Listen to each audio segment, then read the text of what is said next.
Have you been diagnosed with sleep apnea and are looking for a cure without being hooked up to a machine for the rest of your life?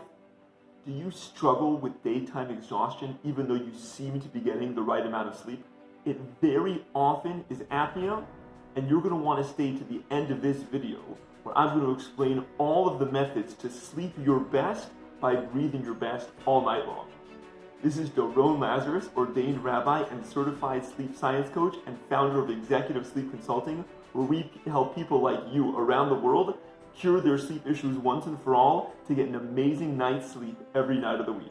If you're interested in learning more about sleep and how to improve your health, focus, immunity, concentration, all those things sleep gives you, go ahead and hit that subscribe button, as we'll be sharing tips and tricks every single week how to take back the night. The first thing that we have to do is explain what is apnea, because the truth is that 4 out of 5, that's 80% of people who have apnea on this planet are walking around not even knowing that they have sleep apnea. To put it simply, sleep apnea is when you sleep, your airways are actually closing on themselves as if someone's choking you. Your body then becomes deoxygenated. The oxygen in your body goes down and down and down. As a survival mechanism, your body shoots adrenaline to almost quasi wake you up out of a deeper sense of sleep. You then take a gasp of air, and oftentimes for people, this is happening 10, 20, 30 times an hour. Every few minutes their body is doing this, and it totally wreaks havoc on our sleep and our health. So if you potentially have apnea, this is definitely going to be something that you want to get checked out. Now, how does one figure out if they have sleep apnea or not? So the best thing to do, by and large, is if you're near, have access to a sleep clinic, you can get a referral from your doctor, go ahead, book an overnight appointment in the sleep clinic. They'll hook you up to all sorts of electrodes and machines, and they'll give you a very, very accurate diagnosis on whether you have sleep apnea or not. That is definitely the best way to go about it. But I'll be honest, a lot of clients come to me and they need another solution. Either they suffer from both insomnia and apnea, and if they can't sleep in their own bed at home, they're really not going to be able to sleep in the sleep lab. Some people simply don't have access to a sleep clinic. They don't have insurance that covers it. For COVID reasons, they don't want to get in. Whatever reason that it might be, I really needed to come up with a solution to be able to accurately test their apnea from the comfort of their own home.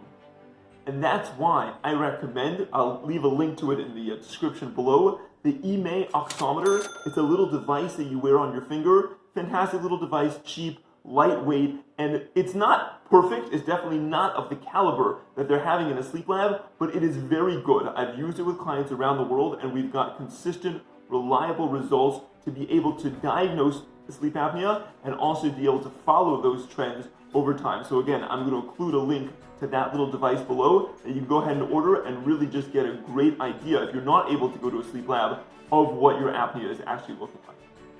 Now the big question is, if you do have sleep apnea, what are you going to do about it?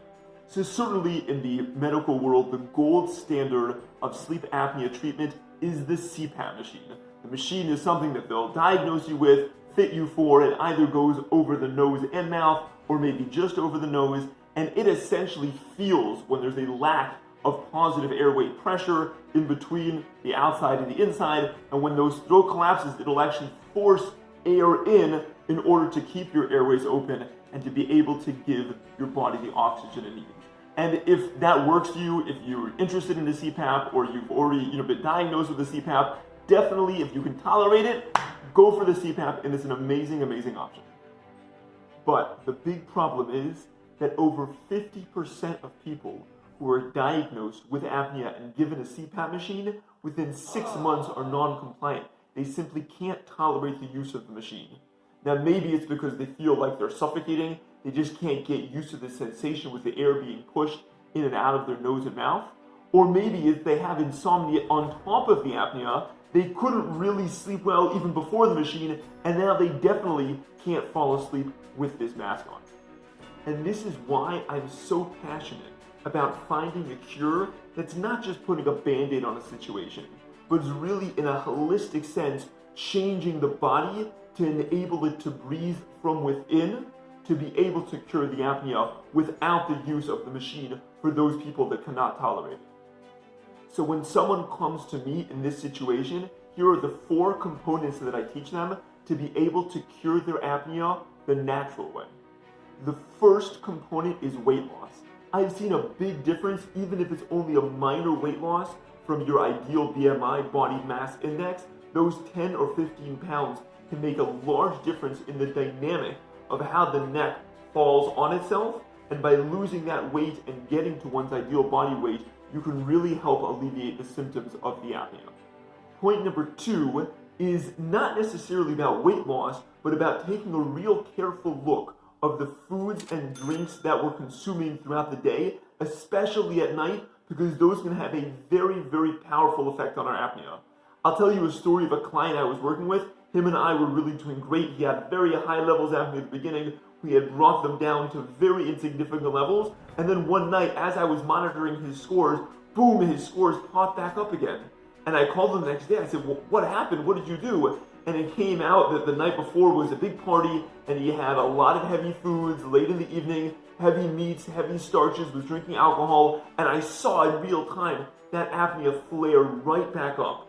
So just as a general principle, we want to go ahead and not eat for the first 3 hours before bed. So let's say you're going to bed at 11 o'clock, really stop eating at 8 o'clock. You can go ahead and drink just a little bit of water. You don't have to go to bed parched, but you want to really kind of cut down the liquids there as well.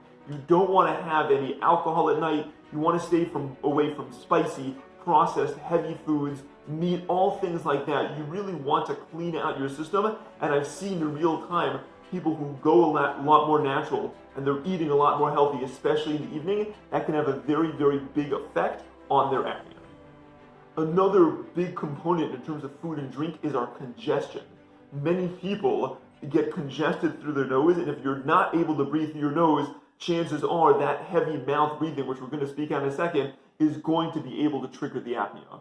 So if you are congested, there are a lot of options to be able to do it, from nasal sprays, humidifiers. I'll link some in the description section below. But also sometimes it's a matter of cutting out gluten, cutting out milk especially, other allergens that might causing inflammation, to be able to open up those airways and allow that nose to do a lot of the breathing.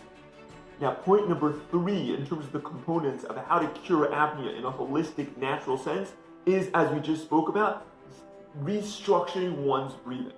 For most of the clients that I speak to when they have apnea, and most people in general, are not great breathers. They're breathing throughout the day through their mouth, oftentimes very erratic breathing, large in and out, sometimes small, sometimes large, yawning, coughing, all these kind of things. And the whole structure in which they breathe is actually triggering their apnea at night. Through a system that I've developed, as a 6-part series, we actually take people through an entire breathing restructuring to teach them how to breathe differently during the day, to shift their body's natural breathing mechanism and biomechanics, that when they go to sleep, they're simply not triggering the type of breathing that's exacerbating their apnea at night. And the 4th component that goes into curing apnea from the inside out is posture. You know, just imagine that if you're curled up in a ball, if you sleep in the fetal position, your airways are not open up. You need to sleep in such a way that allows your airways to be maximally open and maximally optimized to get the right amount of oxygen at night. So sometimes it involves adjusting your pillow. I will link in the description section below an incline pillow that I've used for clients that we've seen a very large effect. But in addition to that, I'm going to link another video to be able to strengthen your posture. And posture really starts with back muscles. Because if your back muscles are weak, you're naturally going to be slouched in the day, you're naturally going to be slouched at night. But if you strengthen those back muscles, if you're able to strengthen your posture in general, you're going to find that you're going to stand, sit, and sleep a lot more elongated, maximizing and optimizing our airways to be able to get the right amount of oxygen at night.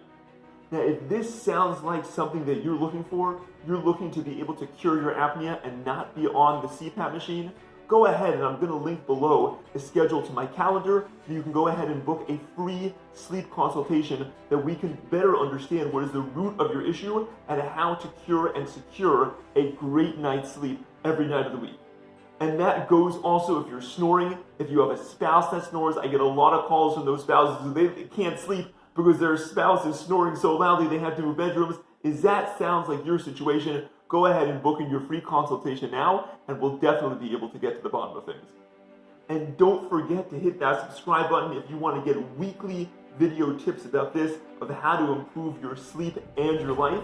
And go ahead and check out this video to hear Mitch's story about how he went through 2 surgeries and a number of other medical options trying to cure his snoring, and nothing was successful until we were able to work together, and he was able to cure his snoring from beginning to end.